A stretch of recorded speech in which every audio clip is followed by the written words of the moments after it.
Hey, welcome back to Hey Jack. This is part two of a two-part episode on the topic of positivity. If you did not catch part one, you can catch it in the show notes below. Otherwise, we're going to pick up the conversation and hope that you guys enjoy. Yeah, and I love that you mentioned the word culture because I think, if I go back to the beginning of this episode, I had mentioned positivity is one of those things. It's easy to say be positive and, but then nothing gets done. And Yep. what I noticed with that drops in the bucket application itself was you could hear conversations happening around the building. I'm on my lunch. I hear people, or I would even say to people, I would see something that they did, and then I might have a meeting with them next, and then I'd reference it. And it really started to spread, but it does have these overarching connections to the company as well. Like you mentioned, it Yep. creates a better culture, it gets others motivated. So I think it does go beyond just saying, hey, be positive. Yep.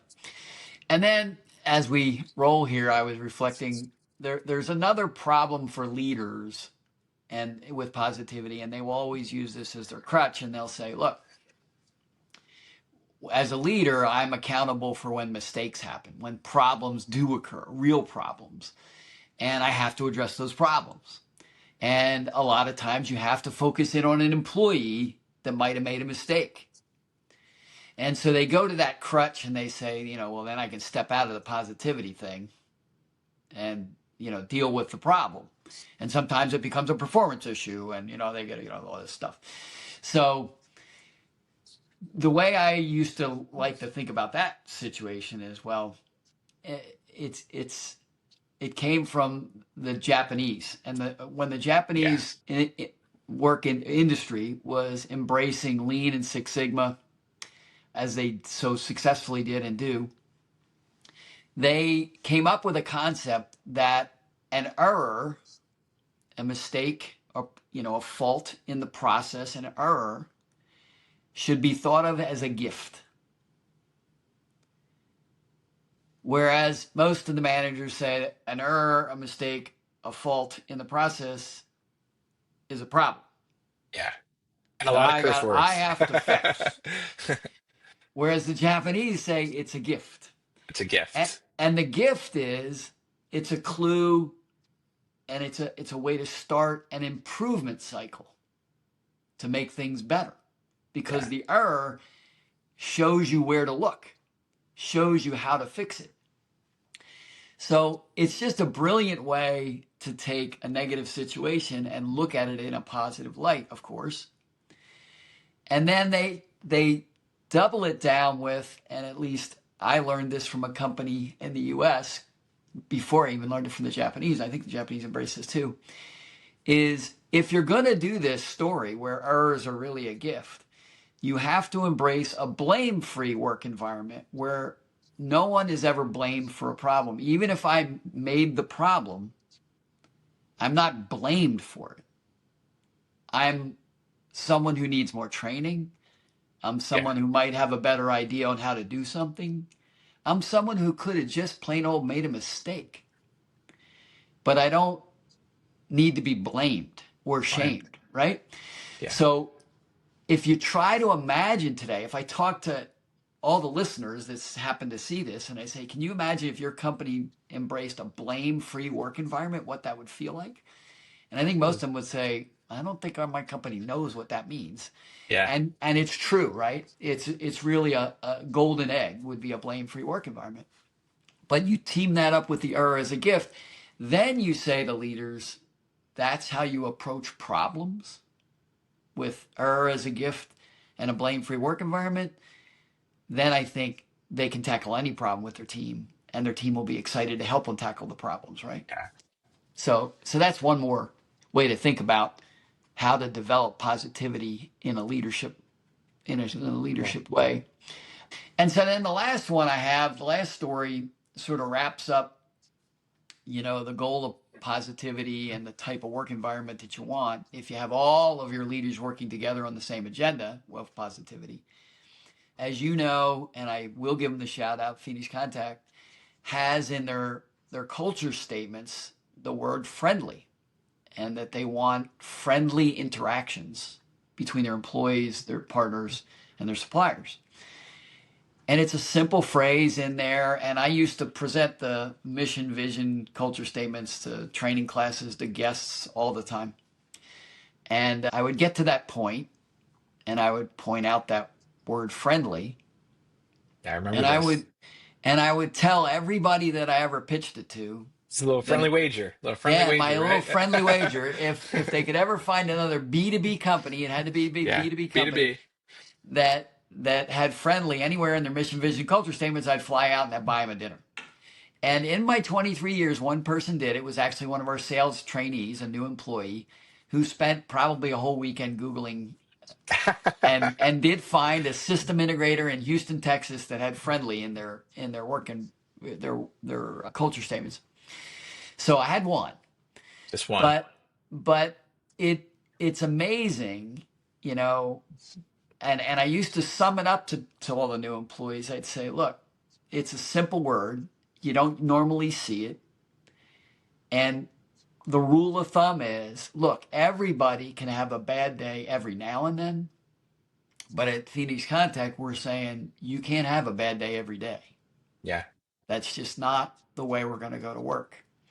And that simple concept, I think, quite frankly, is the key to the way Phoenix Contact gets its culture applause and the way it moves forward. And it's really great when it starts at the top Yeah. in the owners of the company saying that's the way they want it run.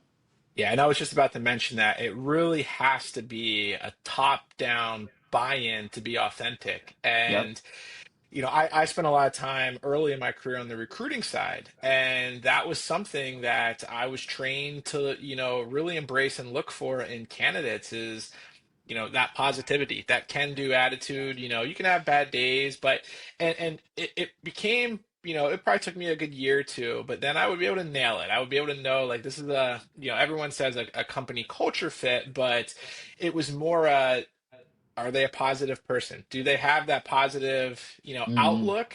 And even if in the life outside of work, they could be, grumpy or whatever their natural personality is. But when they come to, the tasks that they're going to be doing and contributing to a company, is that a positive outlook that could inspire other people? And I yeah. think that's a key part of positivity there, which is why there's so many layers to it that I think people just Yeah. kind of gloss over and say, yep, I'll be positive. Now you just reminded me of one last story. So when I was trying to walk the talk of this friendly work environment myself, I was trying to teach my leaders that hey, we need to embrace this. It's part of the company culture and it's part of positivity, positive opinion leader. I'll never forget this. One time I'm walking down the hallway to the cafeteria and a leader was maybe 30 or 40 feet in front of me. And I saw somebody coming back the other way and they crisscrossed, they passed each other. And I noticed the employee was sort of looking up toward the center, trying to get the eyes to move toward the leader that was about to pass them. And the leader never said a peep, didn't say good morning, Kept going. just kept going because they didn't know the person. Yeah. And that was their argument. They didn't know the person. They didn't That's know. true. It's very true that you don't know the person. But so I had to have a little chat with that individual. I had to say, no, wait a minute. You're a leader. I need you spreading positive opinion, and you don't even want to say good morning to people that you pass in the hallway. Yeah. That's not right. It's those small Yeah, interactions those that little things make such a difference. it's like any sports team, right? It's like, I hate the analogy, you're only as strong as your weakest link, Yeah, but company cultures are built on those small interactions when collectively everyone kind of has that same vision. I think the thing that I've been most impressed with, and this is even after I've kind of walked away from working directly in the corporate world, but now consulting and working with other companies from just different sizes, is it is incredibly difficult to embrace a great culture that people actually buy into, that's authentic as the company grows and scales. yeah, And that is just a testament, I think, to the processes and the commitment to this, because inside of that organization, it was always positive. And it was, through and through, people, they bought in, they, that was the identity. almost. And one of the things I always said, you know, you can, whenever it comes to recruiting candidates back in, when I was doing that, you could always go out and every company can say whatever they want, and it can largely be true from the standpoint of what kind of company culture they have, what their vision is, the amenities, things like that. And the selling point that always stuck with me at Phoenix was it's like you'll feel it from day one, and you'll feel that during the interview process alone. And that stuck true. People would come in and they would feel and just see in the hallways the conversations happening, and that was always a selling point, was Yeah. that culture. But it wasn't them recognizing the culture. They would always say, everyone here's so friendly, is that normal or is that just for me? And I would always joke and Exactly. say, well, I had to make them for you, so I hope this goes well. Exactly. But yeah, but it's very hard, I think, as you get bigger and bigger. And I've not seen another company that had that same just friendliness, you know, across the industry. So Yep. with that said, to kind of wrap up on positivity, two final questions here for you. Number one, I know when you were talking about first taking this approach, in leadership, what was the initial reaction? Because you had mentioned it was always before kind of just be the, management by fear, go get them. What was that initial conversation like? Or when you went to, hey, I'm going to embrace, did you have to have that conversation, or was that just always your approach and then you kind of just Yeah, it migrated was. into it? It's a good question. It was sort of always my approach from the beginning. I will definitely agree that I had to break some habits, starting at the top in my executive leadership team, where even in our own staff meeting, confrontation was the way you Yeah. got the other person to get something done that you wanted. In other words, they would use the staff meeting to not embarrass, but almost embarrass the other staff member in front of the boss, right? Yeah. And I had to quickly change that, right? Where the rule was you weren't allowed to discuss something in staff that was a conflicting problem unless you've already talked to the person, right? Because we want to respect each other and we want to do things in a positive way. And so it took about 3 or 4 of those conversations just within my own staff. And it also hit me, if that's how it was, I'm sure that's how it was below them. Yeah. It I quickly understood the problem was big and was going to take a while. But working it with my executive staff first before I ever started preaching POL and all that kind of stuff was more important. So I did that. That was phase one, was working in the staff to make sure they understood what positive opinion leaders were, even in the staff, and how they had to work with themselves. And then we started rolling it out, and that was with the help of HR, and we turned it into programs like Drops in the Bucket, and Okay. that's how we rolled it out. Yeah. Nice. And then second question kind of piggybacks on that. For those listeners that let's just say we'll give two examples here. Let's just say you have somebody that's already in a leadership role at a company, and then you have somebody in a company that is an inspiring leader. What is the advice that you would give them on this topic of positivity and leadership? And even more so, maybe if what can they do individually, because maybe they're at a company where that's not the norm, but they can Yeah. still control what advice would you give to those listeners?